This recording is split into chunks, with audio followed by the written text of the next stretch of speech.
नमस्कार मित्रांनो, I S अकॅडमीमध्ये आपलं स्वागत आहे. आज आपण RRB ग्रुप डी साठी प्रॅक्टिस सेशन म्हणजे जो काही सराव पेपर आहे त्याचा पार्ट 3 बघणार आहोत. ओके, तर याच्यामध्ये बघा बेसिकली आपण जे डिस्कस करणार आहोत ते आहे की जे सायन्सचे न्यूमेरिकल्स आहे ते आपण आज बघणार आहोत. ओके, बेसिकली बघा हे न्यूमेरिकल्स मी इंग्लिशमध्ये लिहिले आहे. कारण खूप जणांची रिक्वेस्ट होती, खूप जणांचे मेल पण मला आले होते की इंग्लिशमध्ये न्यूमेरिकल सॉल्व करा. त्यासाठी आपण हा सेशन घेत आहे. ओके, चला आता बघूया आपण सर्वात पहिला क्वेश्चन. तर बघा आता याच्यामध्ये की काय दिलंय की क्वेश्चन वन जो सांगितलाय, if a person moves a trolley for a distance of 10 metre with a force of 50 newton then the work done is. Okay, तर सर्वात पहिले लक्षात घ्या की क्वेश्चन काय सांगितलाय, तर आपण हा मराठीमध्ये पण समजून घेऊ की एक माणूस आहे. Okay, if a person moves a trolley, एक ट्रॉली आहे तिथे, जसं आपण मॉलमध्ये गेल्यानंतर एखादी ट्रॉली येते.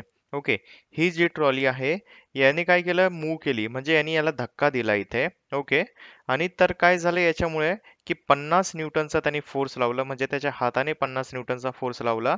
तर ही जी ट्रॉली आहे या डिस्टन्स पासून ह्या अंतरावरती गेली, दुसऱ्या अंतरावरती, that is a distance of 10 metre. Okay, तर आपल्याला काय विचारलंय की वर्क डन काय, की याच्यावरती झालेलं कार्य किती. ओके, वर्क डन, वर्क डनचा अर्थ की किती कार्य झालं याच्यावरती. तर बेसिक फॉर्म्युला आहे आपला वर्क डनचा, आपल्याला माहिती पाहिजे. W work done is equal to force into displacement. Okay, किंवा बल गुणिले विस्थापन, याला असं म्हणतो. फोर्सला आपण म्हणतो बल आणि डी ला डिस्प्लेसमेंट म्हणजे विस्थापन, म्हणजे ती वस्तू किती लांब गेली आहे. सिंपल फॉर्म्युला आहे, काहीच याच्यामध्ये जास्त डोकं लावायचं गरज नाहीये. ओके, तर आपण याच्यामध्ये बघितलं तर आपल्याला फोर्स इथं सांगितलाय, फोर्स ऑफ 50 न्यूटन सांगितलाय. ओके, आणि secondly force of 50 Newton. Okay, आपण हे घेऊया, पहिले न्यूमेरिकल सॉल्व करूया. 50 न्यूटन, आणि आपल्याला दुसरं काय सांगितलंय की जो डिस्टन्स आहे तो आहे 10 मीटरचा, म्हणजे 10 मीटर. तर आपलं टोटल झालं 500, आणि याचं युनिट जे येतं ज्यूल येतं. ओके, तर याच्या आधीच्या सिरीजमध्ये जसं की आपण जी सायन्स सिरीज बघितली होती याच्यामध्ये आपण सर्व काही एक्सप्लेन चांगल्या पद्धतीने केलं आहे की जूल किंवा बाकीचे एनर्जी युनिट येतं, वॅट कधी येतं, बाकीच्या गोष्टी कधी येतात. ओके, तर त्या गोष्टी तुम्ही इथं आय सेक्शन मध्ये जाऊन बघू शकतात. ओके, तर बघा ह्या पद्धतीने आपला आन्सर आलाय ऑप्शन नंबर डी. ओके, तर क्वेश्चन सेकंड आता बघूया. बघा मित्रांनो, अजून एक गोष्ट आहे की जसं की RRB ग्रुप डी साठी. ओके, RRB ग्रुप डी, आता खूप सारे जे विद्यार्थी आहेत ते RRB ग्रुप डी चा सराव करत आहेत. ओके, पण आपली एक्झाम कधी होणार याच्याबद्दल आपल्याला अजून अपडेट नाहीये की एक्झाम निश्चित कधी होणार आहे. आता मध्ये सांगत होते की सप्टेंबर ऑगस्ट सप्टेंबर पर्यंत होणार, पण ती झाली नाही. आता ती डिसेंबर मध्ये सांगण्यात येते. ओके, पण याचं पण ऑफिशियल अपडेट अजून आलं नाहीये. ओके, तर ही एक गोष्ट लक्षात ठेवा की सर्वात इम्पॉर्टंट याच्यामध्ये जे काही आपल्याला करायचं आहे की तुम्ही तुमचा जो काही प्रॅक्टिसचा सेशन आहे किंवा ज्याला काही तुम्ही तयारी करत आहात, ओके, ती डेली चालू ठेवा. कारण आता याचं रिझन काय होणार बघा, आपली जी एक्झाम डेट आहे ही कधीही फिक्स होऊ शकते. ओके, जर एकदा एक्झाम फिक्स झाली तर त्याच्यानंतर तुम्ही त्याला एक्झाम देऊ शकतात. ओके, आणि त्याच्यानंतर त्याच्यामध्ये सिलेक्ट व्हाल. जर तुम्ही याच्यामध्ये तुमचा जो काही सराव आहे तो सोडला, तर तुम्हाला त्याचं जे काही एक्झाम मध्ये आहे, एक्झाम मध्ये त्याचा इफेक्ट होणार. ओके, तर तुम्ही तसं करू नका. तुम्ही तुमची प्रॅक्टिस जी आहे ती डेली चालू ठेवा, त्याच्यामध्ये गॅप पडू देऊ नका. कारण एक लक्षात ठेवा, ही एक्झाम आहे, ही एक्झाम जी काही जेव्हा काही ही डेट फिक्स होईल तेव्हाच तुम्हाला ती क्रॅक करायची आहे. ओके, नाहीतर नेक्स्ट इयर पण सेम गोष्ट चालत राहील, ती लेट होणार आणि त्याच्यामध्ये प्रॉब्लेम होणार. तर लक्षात ठेवा, आपला गोल एकच ठेवा की तुम्ही याचा अभ्यास करत आहात तर हा अभ्यास कंटिन्यू ठेवा डेली, आणि डेली सराव करा, जेणेकरून तुम्हाला पुढे त्याचा काही प्रॉब्लेम येणार नाही. ओके, तर ही गोष्ट लक्षात ठेवा आणि याचा सराव डेली चालू ठेवा. चला आता आपण नेक्स्ट आता आपल्या क्वेश्चन कडे येऊया. ओके, तर याच्यामध्ये बघा की जे काय आहे तो क्वेश्चन आपला आहे की एक माणूस. ओके, तर आता बघा आपण याच्यामध्ये बघूया की इंग्लिशमध्ये वाचतो मी पहिले, की a man of 20 kg is at the height of 8 metre above. Okay, तर आपल्याला इथे सांगितलंय की एक माणूस आहे ज्याचं वेट आहे 20 kg, आणि तो एका हाईटवर आहे 8 मीटर अबो द ग्राउंड, असं आपल्याला सांगितलंय की 8 मीटर तो वरती आहे. Then the potential energy possesses by the body is. तर सिंपल एक गोष्ट आपण मी ते एक्सप्लेन करतो. इथं आपल्याला सांगितलंय की अ मास ऑफ, सॉरी इथं मॅन नाहीये, अ मास ऑफ आहे. Okay, sorry. तर बघा इथं आपल्याला सांगितलंय की एक मास आहे म्हणजे एक वजन आहे किंवा एक वस्तुमान आहे, ते असं जमिनीवरून एका उंच ठिकाणी ठेवलं आहे. ओके, तर याचं वजन किती आहे? 20 kg. ओके, 20 kg त्याचं वेट आहे, त्याचं वजन आहे. तर ह्या पद्धतीने बघा, आणि त्याचं किती डिस्टन्स वरती आहे? तो आहे 8 मीटर. ओके, 8 मीटरच्या उंचीवरती ठेवला आहे. तर आपल्याला विचारलंय की त्याच्यामध्ये जी असणारी पोटेन्शियल एनर्जी याला पी ने डिनोट करतो, किंवा याला आपण मराठीमध्ये म्हणतो स्थितीज ऊर्जा. ओके, तर स्थितीज ऊर्जा किती आपल्याला असं विचारलंय, की स्थितीज ऊर्जा किती? तर बघा, पोटेन्शियल एनर्जीचा आपल्याला फॉर्म्युला माहिती आहे, की पोटेन्शियल एनर्जी काय असते? ती असते mgh. ओके, m चा अर्थ होतो मास, g चा अर्थ होतो ग्रॅव्हिटेशनल ऍक्सलरेशन, आणि h चा अर्थ होतो हाईट, किती अंतरावरती आहे. ओके, तर याच्यामध्ये आपल्याला किती सांगितलं? मास ऑफ 20 kg, म्हणजे त्याचं जे काही वस्तुमान आहे ते आहे 20 kg. g ची व्हॅल्यू आपल्याला दिली 9.8. ओके, इथंच दिलंय, गिवन g इज 9.8.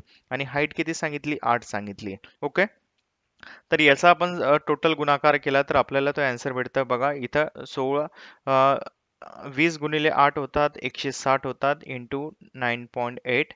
ओके, आणि याचा गुणाकार केला तर हा येतो 1568. ओके, तर 1568 हा तर आन्सर आला आपलं. कारण बघा इथे तुम्ही एक अप्रॉक्सिमेट पण करू शकता. तुम्हाला याचं सांगतो की अप्रॉक्सिमेट कसं करू शकता तुम्ही, की 160 गुणिले 9.8 आहे, राईट? तर हे 9.8 म्हणजे जवळपास किती झाले? 10 झाले. याला 10 कन्सिडर करू शकतात. तर हे झाले 1600. ओके, पण 9.8 हे 10 पेक्षा कमी आहे, म्हणजे हे जे आन्सर आहे याच्यापेक्षा थोडंसं कमी असणार आहे ते. तर इथं दिसते 1568. ओके, ही झाली एक अप्रॉक्सिमेशनची मेथड. पण इथं आन्सर सगळे सेम आहे, फक्त आपल्याला युनिट सांगायचं आहे की युनिट काय आहे. तर कधीही लक्षात ठेवा, एनर्जी किंवा ऊर्जा याचं युनिट असतं ज्यूल. ओके, तर लक्षात ठेवा, काय एनर्जी किंवा ऊर्जा जे काय असतं त्याचं युनिट असतं जूल, आणि त्याला आपण डिनोट करतो जूलने. तर इथं आपल्याला वेगवेगळे युनिट दिले. इथं कुलोम दिलाय, इथं दिलंय वॅट दिलाय, इथं न्यूटन दिलाय. ओके, तर आपलं बरोबर आन्सर होणार option number A, 1568 joule. Okay, तर ह्या पद्धतीने आपण हे काय आहे बघा, एक्झाम मध्ये लक्षात ठेवा, कायनेटिक एनर्जी ज्याला आपण म्हणतो गतिज ऊर्जा, आणि पोटेन्शियल एनर्जी ज्याला आपण म्हणतो स्थितीज ऊर्जा, ह्या दोघांवरती न्यूमेरिकल्स येत असतात, आणि बेस्ट न्यूमेरिकल्स असतात त्याच्या फॉर्म्युलावरती. फक्त 1/2 mv² हा झाला गतिज ऊर्जेचा फॉर्म्युला, आणि mgh हा झाला स्थितीज ऊर्जेचा फॉर्म्युला. ओके, तर ह्या दोन गोष्टी लक्षात ठेवा. आणि याच्यावरती आपण याच्या आधीच्या सेशन मध्ये बघा, इथे तुम्हाला आय सेक्शन दिसत असेल, त्याच्यामध्ये आपण खूप सारे एक्झाम्पल्स, आपण जेव्हा थेअरी एक्सप्लेन करत होतो तेव्हा त्याच्यामध्ये आपण सॉल्व्ह करून घेतले आहे. तर तुम्ही ते पण रेफर करू शकतात, आणि अजून ह्या टाईपचे एक्झाम्पल सॉल्व्ह करायचा प्रयत्न करू शकतात. ओके, तर आज बेसिकली बघा आपण काय करणार आहोत. आज बेसिकली आपण घेणार आहोत की व्हरियस टाईपचे जे काही सायन्समध्ये वेगवेगळ्या टाईपचे एक्झाम्पल्स आपल्याला विचारले गेले जातात, तर ते आपण सॉल्व्ह करायचा प्रयत्न करूया. आता पुढचा बघा, पुढचा आहे आपल्याला फोकल लेंथ वरती. हा क्वेश्चन आपला कशामध्ये येतो बघा, जे काही ग्लासेस किंवा ऑप्टिकल असतात, तर त्याच्यामधला हा क्वेश्चन आहे. तर याच्यामध्ये आपल्याला विचारलंय की the focal length of a lens is 50 centimetre, it's power is. Okay, तर लक्षात ठेवा की पॉवर जी असते ती आपण दरवेळेस डिनोट करतो या फॉर्म्युले 1/f. ओके, आणि पॉवरचं युनिट मी मागच्या वेळेस आपल्या व्हिडिओमध्ये पण एक्सप्लेन केलं आहे, ते आहे डायोप्टर. ओके, डायोप्टर याला आपण पॉवरचं युनिट म्हणतो, डायोप्टर. ओके, तर बघा आता याच्यामध्ये आपल्याला काय सांगितलं आहे की फोकल लेंथ जी आहे ती आहे 50 सेंटीमीटर. आता आपण इथं जर पॉवर आपल्याला काढायची, तर आपण काय करणार, 1/50, 50 सेंटीमीटर मध्ये आहे, राईट? आपल्याला ते लागणार मीटरमध्ये होणार 0.5 मीटर. ओके, हे तर कन्व्हर्जन माहिती असेल की 100 सेंटीमीटर म्हणजे 1 मीटर. ओके, तर 50 सेंटीमीटर म्हणजे किती मीटर हे काढलं तर तुम्हाला आन्सर भेटणार. तर हे झालं 0.5. आता हा पॉइंट मध्ये आहे, तर हा पॉइंट काढण्यासाठी वरती आपण 0 टाकूया, आणि खाली 5 येणार, आणि या पद्धतीने याचा आन्सर होणार 2. तर पॉवर जी असणार ती असणार 2 डायोप्टर. ओके, खूप सिंपल एक्झाम्पल्स असतात, याच्यावरती लक्षात ठेवा. तर ह्या पद्धतीने आपण बघितलं की डायोप्टर याच्यामध्ये आपण बघा, आपल्या थिअरीमध्ये आपण बघितलं होतं की याच्यामध्ये वेगवेगळे टाईपचे आजार असतात, जे आपण चष्मे लावतो. ते चष्मे हे डायोप्टर मध्ये आपण मोजले जातात की त्याची फोकल लेंथ किती आहे आणि किती डायोप्टर्स आहे. ओके, तर त्याच्यामध्ये वेगवेगळे आजार होते, निकट दृष्टिता, दूरदृष्टिता. ओके, तर हे पण आपण त्याच्यामध्ये बघितलंय, तर तुम्ही ती सिरीज त्याच्यामध्ये रेफर करू शकतात. नेक्स्ट बघा, पुढचा क्वेश्चन आहे potential energy. The potential energy of a body at a certain height is a 200 joule. The kinetic energy possessed by its when it just touches the surface of the earth is. Okay, तर आता सगळ्यात पहिले आपण याच्यामध्ये concept समजून घेऊ की concept काय आहे.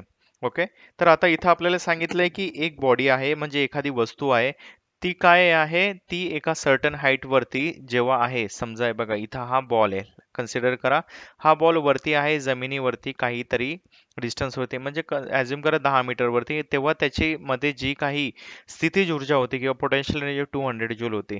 तर आपल्याला विचारलं की त्याची कायनेटिक एनर्जी जेव्हा हा बॉल जमिनीला टच करेल तेव्हा किती असणार आहे. ओके, तर सर्वात पहिले फॅक्ट लक्षात ठेवा, जेव्हा तुम्ही एखादा बॉल हाताने वरती फेकतात, ओके, हा बॉल आहे, आता कोणीतरी असा एक मुलगा आहे, लेट्स ॲझ्युम त्याचा हात आहे आणि याने हा बॉल वरती फेकलाय. ओके, तर तुम्ही ह्या बॉलला काहीतरी फोर्स लावला, म्हणजे काहीतरी बल लावलं, तर त्याच्यामुळे काय झालं की याला व्हेलॉसिटी भेटली, बरोबर. आणि जी काही व्हेलॉसिटी भेटली आहे, म्हणजे जी काही वेगाने ही वस्तू जातीये तिला गती एक प्राप्त झाली आहे, त्यालाच आपण म्हणतो गतिज ऊर्जा. ओके, आणि हा बॉल एका हाईट वरती जाणार, ओके, तिथं थांबणार आणि त्याच्यानंतर खाली पडायला स्टार्ट होणार जेव्हा त्याची सर्व एनर्जी संपेल. ओके, म्हणजे काय होतं बघा, बेसिकली मी तुम्हाला सांगतो की हा बॉल जेव्हा तुम्ही जेवढ्या जोराने फेकतात, म्हणजे जेवढा जास्त फोर्स लावतात, हा बॉल वर वर वर वर वर वर जातो.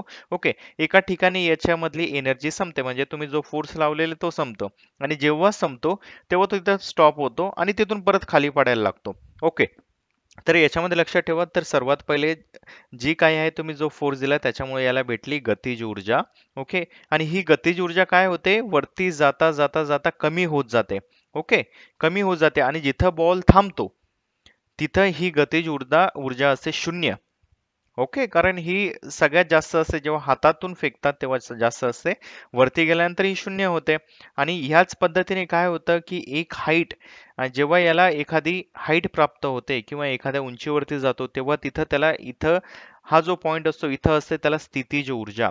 ओके, जिथं गतिज ऊर्जा 0 होते तिथं स्थितीज ऊर्जा सगळ्यात जास्त असते, लक्षात ठेवा सगळ्यात जास्त असते. आणि त्याच्यानंतर बॉल परत खाली पडायला लागतो, म्हणजे परत त्याला गती भेटली. ओके, एका स्पीडने बॉल परत खाली खाली खाली येतो, मग याच्यामध्ये काय होतं की गतिज ऊर्जा परत मॅक्सिमम असते जेव्हा खाली पडतो, सॉरी, गतिज ऊर्जा हळूहळू वाढत जाते आणि ती ह्या पॉइंटला येऊस तर ती सगळ्यात जास्त होते. ओके, आणि जेव्हा जमिनीला टच करतो, टच केल्यानंतर ही गतिज ऊर्जा असते ही झिरो होऊन जाते. ओके, जेव्हा टच करतो तेव्हा गतिज ऊर्जा ही 0 होऊन जाते. स्थितिज ऊर्जा ही 0 होते, म्हणजे पोटेन्शियल एनर्जी जी काही असते ती असते 0 होऊन जाते. ओके, जमिनीवर जी काही वस्तू असतात त्यांची पोटेन्शियल एनर्जी ही ऑलवेज 0 असते, ही लक्षात ठेवा. तर याच्यामध्ये लक्षात ठेवा, याच्यामध्ये आपल्याला काय सांगण्याचा प्रयत्न केला आता, याच्यामध्ये बघा आपल्याला जे काही बेसिकली सांगितलंय की एक बॉडी आहे, ती आहे सर्टन हाईट वरती आहे. ओके, तर आपल्याला पहिलेच ऑलरेडी सांगितलं, एक लक्षात ठेवा की एखादी बॉडी आहे, या पद्धतीने हा बॉक्स आहे. ओके, एका हाईट वरती आहे, याला काही सपोर्ट नाही, एक लक्षात ठेवा. ओके, आणि इथं आहे याची स्थितीज ऊर्जा ही आहे 200 जूल आहे, बरोबर. तर kinetic energy possess by it when it just touches the surface, ही जेव्हा खाली पडायला लागली, खाली आहे बघा इथं ही आहे जमीन, आणि ही खाली पडायला लागली, तर हा म्हणतोय की ही जेव्हा इथं टच करेल तेव्हा त्याची गतिज ऊर्जा किती असेल, कायनेटिक एनर्जी किती असेल. तर बघा, स्थितीज ऊर्जेपासून हा सुटला तर गतिज ऊर्जा इथून कन्वर्ट कन्वर्ट कन्वर्ट होता झाली. ओके, टच करण्यापूर्वी ही ती मॅक्सिमम असेल आणि जेव्हा टच होईल तेव्हा ही झिरो होऊन जाणार. ओके, काय होणार, झिरो होऊन जाणार. लक्षात ठेवा, तर आपलं आन्सर आलं झिरो, ऑप्शन नंबर ए. तर या पद्धतीने लक्षात ठेवा, जी कायनेटिक एनर्जी असणार ती झिरो असणार इथे. आता पुढचं आहे की sound wave has a frequency of 3.5 kilo hertz and the wave length of the 0.1 metre, how long it will take to travel. Okay, तर आपला आता क्वेश्चन काय आला आहे की एक साऊंड वेव्ह आहे की ज्याची फ्रिक्वेन्सी आपल्याला सांगितली आहे की 3.5 किलो हर्ट्ज, म्हणजे आपल्याला जी काही एन दिला आहे, एन 3.5 किलो हर्ट्ज. आता किलो हर्ट्जला हर्ट्जमध्ये कन्वर्ट करावं लागेल आपल्याला, म्हणजे 3.5 ला किलो म्हणजे 1000ने गुणायचं. ओके, हे झालं हर्ट्ज, म्हणजे हे झालं 3500 हर्ट्ज. ओके, आणि आपल्याला वेव्हलेंथ दिलाय लॅमडा, वेव्हलेंथला लॅमडा म्हणतो आपण, 0.1 मीटर, मीटरमध्ये पाहिजे हे पण. तर how long it will take to travel 700, तर आपल्याला डिस्टन्स दिलाय की 700 मीटर जाण्यासाठी त्याला किती वेळ लागेल. तर सिंपल फॉर्म्युला आहे की व्हेलॉसिटी, जे काही व्हेलॉसिटी असते याची गती असते ते आपण देतो, velocity is equal to N into lambda. Okay, आणि व्हेलॉसिटीला कसं डिनोट करतो आपण की distance upon time is equal to velocity, बरोबर. तर हा झाला एन इंटू लॅमडा. तर आपण काय करू शकतो इथून की डिस्टन्स किती आहे, हा आहे 700. Divided by T is equal to N. N किती आला आपल्याला 3500 आलाय. ओके, आणि लॅमडा आलाय 0.1. तर आता बघा इथे आपला टी काय होणार, T is equal to 700 divide by 3500 गुणिले 0.1. आता 0.1 नी 3500 ला गुणाकार करू आपण, तर इथे होणार 700 भागिले 350. ओके, हा एक शून्य निघून जाणार तिथून, तर 350 जुने 700 होतात. तर T is equal to 2 second. Okay, तर 2 सेकंद लागतील त्याला तेवढं जाण्यासाठी. किती, 700 मीटर जाण्यासाठी त्याला लागणार 2 सेकंद. ओके, तर या पद्धतीने लक्षात ठेवा की हे एक्झाम्पल्स आपल्याला विचारले जातात आणि आपल्याला ते या फॉर्म्युलाजनी आपल्याला सॉल्व्ह करावे लागतात. तर यांची डेली प्रॅक्टिस करा जेणेकरून तुमचा हात त्याच्यावरती चांगला बसेल. ओके, तर नेक्स्ट बघा आता की a ball thrown up vertically returns to the ground after 10 second. जसं की मी तुम्हाला एक्सप्लेन केलं होतं, find the velocity with which it was thrown up. तर आपल्याला सांगितलं की एक बॉल आहे असा, याला वरती फेकला आणि हा काय झाला की वरती गेला, ह्या पॉइंट वरती पोहोचला, परत खाली आला. ओके, तर याला जाण्यासाठी आणि येण्यासाठी टोटल टाइम लागला 10 सेकंद लागलाय. ओके, तर आपल्याला सांगितलं की याला जेव्हा फेकलं होतं ना, तर त्याची वेलोसिटी सांगा. तर बघा याचे न्यूटनचे जे लॉ आहे ते त्याचा यूज करून आपल्याला हे सॉल्व्ह करावं लागतं. तर त्याच्यामधला एक लॉ इथे लागतो, V is equal to U plus A T. Okay, हा एक बेसिक फॉर्म्युला आहे. तर v चा अर्थ काय होतो, v इज इक्वल टू, याला आपण म्हणतो final velocity. Okay, final velocity. u चा अर्थ होतो इनिशियल, म्हणजे स्टार्टिंगची वेलॉसिटी किती होती. a म्हणजे ऍक्सलेशन होतो, t म्हणजे टाइम होतो. ओके, तर आपल्याला काय काय दिलंय इथे, सर्वात पहिले टाइम दिलाय 10 सेकंद. पण आपल्याला काय विचारलंय की इट वॉज थ्रोन अप, म्हणजे त्याला फेकलं तेव्हाची वेलोसिटी काय होती. तर आपला टाइम काय लागेल बघा, जाण्यासाठी आणि येण्यासाठी टोटल टाइम लागला 10 सेकंद. तर आपल्याला फक्त जाण्यासाठी पाहिजे, तो टी येतो 5 सेकंद. ओके, हा आला 5 सेकंद. तर आपल्याला फॉर्म्युला काय आहे बघा आपला, V is equal to U plus A T. आता बघा याच्यामध्ये जी फायनल वेलोसिटी हा ग्राउंडला टच करणार आहे, तर फायनल वेलोसिटी ही झाली 0, u plus A T. Okay, आता u is equal to minus a t होतं, कारण ही आपली जी काही आहे ती आपण ग्रॅव्हिटीच्या विरुद्ध दिशेने बॉल फेकणार आहोत, तर मायनस मध्येच हे आन्सर कधी लक्षात ठेवायचं. तर आपलं ऍक्सलेशन किती सांगितलं बघा, ए म्हणजे इथं व्हॅल्यू असते, जी जी ची व्हॅल्यू आहे तीच असते. तर हे झालं -10 मीटर पर सेकंड स्क्वेअर. आणि टाइम किती सांगितलं आपल्याला, टाइम आला होता आपला 5. तर ह्या पद्धतीने होणार -50 मीटर पर सेकंड, तर म्हणजे 50 मीटर पर सेकंड. ओके, मायनस जस्ट हा आपण ग्रॅव्हिटीच्या अपोजिट डायरेक्शनला फोर्स लावत आहोत, तर त्याच्यामुळे होतं. ओके, तर या पद्धतीने लक्षात ठेवा की आपला ऑप्शन नंबर आला आहे बी. बी 50 मीटर पर सेकंड. ओके, तर या पद्धतीने बघा मित्रांनो, आपण काही एक्झाम्पल सॉल्व्ह करायचा प्रयत्न केला, जे काही आपल्याला एक्झामच्या दृष्टीने महत्त्वाचे आहे. तर याच पद्धतीने आपण अजून काही गोष्टी ज्या काय आहेत त्या सॉल्व्ह करायचा प्रयत्न करूया. तुम्हाला काही शंका असेल किंवा तुम्हाला कोणता टॉपिक अडत असेल तर तुम्ही मला सांगू शकतात, तो आपण नेक्स्ट व्हिडिओमध्ये सॉल्व्ह करायचा प्रयत्न करूया. ओके.